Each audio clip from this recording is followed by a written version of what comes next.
There is a strange contradiction at the heart of modern life. Almost everyone claims to value kindness, yet very few people treat it as one of the highest human achievements. We admire intelligence, ambition, confidence, wealth, beauty, influence, and success. We fill biographies with stories of innovators, entrepreneurs, artists, and leaders. But kindness often appears as an afterthought, a pleasant extra, rather than a central virtue. If someone is described as kind, it is sometimes received as though no greater compliment could be found. We secretly assume they may not be particularly brilliant or powerful, but at least they are nice. This quiet dismissal reveals something important about our culture. We have confused visibility with importance. The qualities that receive applause are usually those that can be measured, displayed, or rewarded publicly. Kindness works differently. It often happens in silence. It leaves no trophy, no headline, and no dramatic announcement. A gentle conversation that prevents someone from giving up on life rarely becomes history. A patient teacher who changes a child's confidence may never become famous. A stranger who listens without judgment may alter another person's future without ever knowing it. We underestimate kindness because its greatest effects are invisible. Perhaps this begins with a misunderstanding of human nature itself. We often imagine people as rational creatures making careful decisions based on facts and logic. Yet our emotional lives tell a different story. Most of us are carrying burdens that remain hidden from everyone around us. Anxiety hides behind professionalism. Loneliness hides behind busy schedules. Fear hides behind confidence. Anger frequently conceals disappointment. Even arrogance is often a fragile shield protecting someone from feeling insignificant.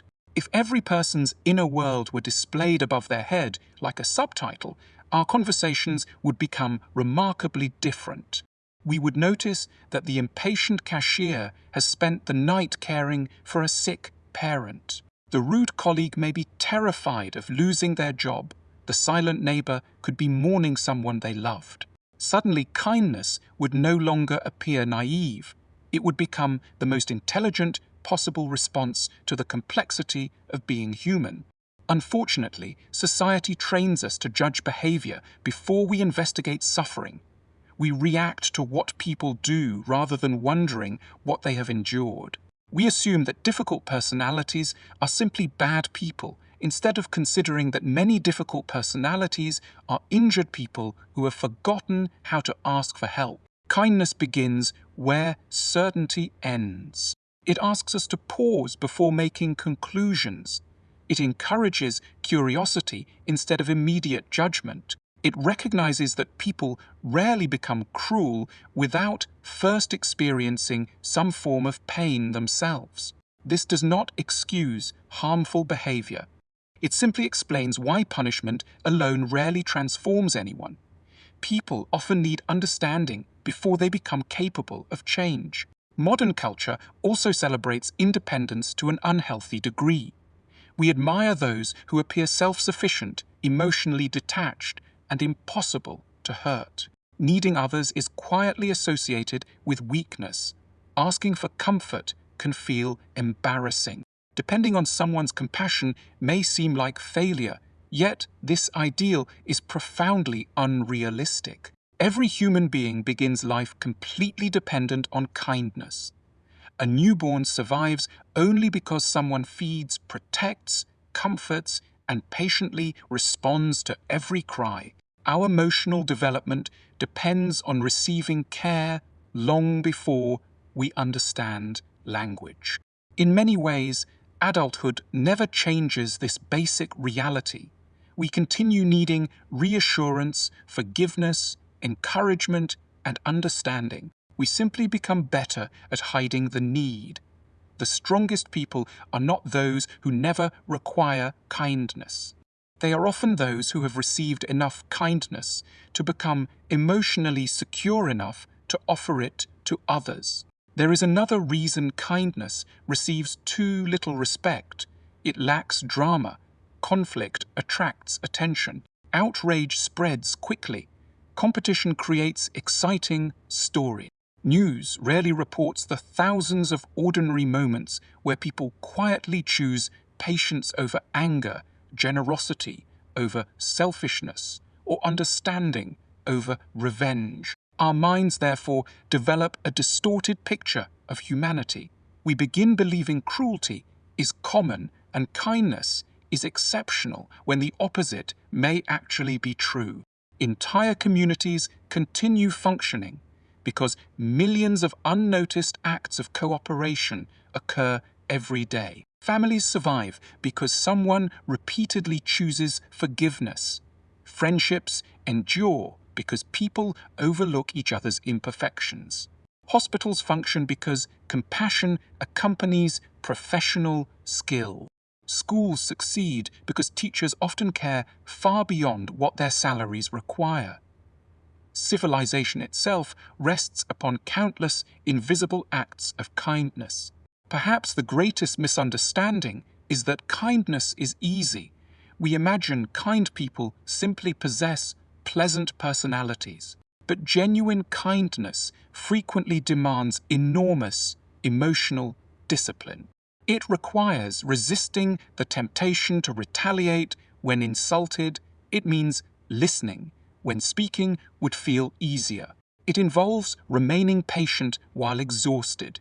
It asks someone to forgive even when resentment appears justified. These are not signs of weakness. They require remarkable inner strength.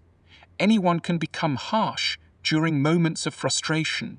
Choosing gentleness despite disappointment demands maturity.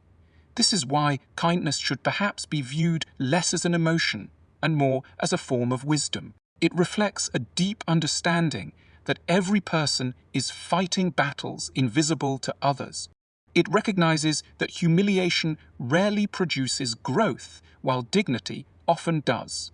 It understands that fear cannot always be argued away, but can sometimes be softened by compassion. The kind person is not ignoring reality. They simply possess a larger vision of it. They recognize that people become their best selves, not because they were constantly criticized, but because someone believed improvement remained possible. Our personal relationships quietly demonstrate this principle. Think about the conversations you remember most vividly. They are unlikely to be the moments when someone displayed extraordinary intelligence. More often, they are moments when another person made you feel accepted despite your flaws. Perhaps they listened without interrupting. Perhaps they forgave a mistake. You struggled to forgive yourself. Perhaps they noticed your pain before you found words to describe it. These memories remain because kindness answers one of humanity's deepest emotional needs. We all want to believe we are still worthy of love despite our imperfections. Kindness communicates exactly that message without always needing words. Perhaps the tragedy is not that kindness is absent from the world. The tragedy is that we consistently fail to recognize its extraordinary importance until we desperately need it ourselves. In the end, perhaps we have been measuring greatness by the wrong standards. We celebrate those who move markets, shape industries, win competitions, or accumulate influence. Yet the people who quietly transform lives often do so through something much simpler.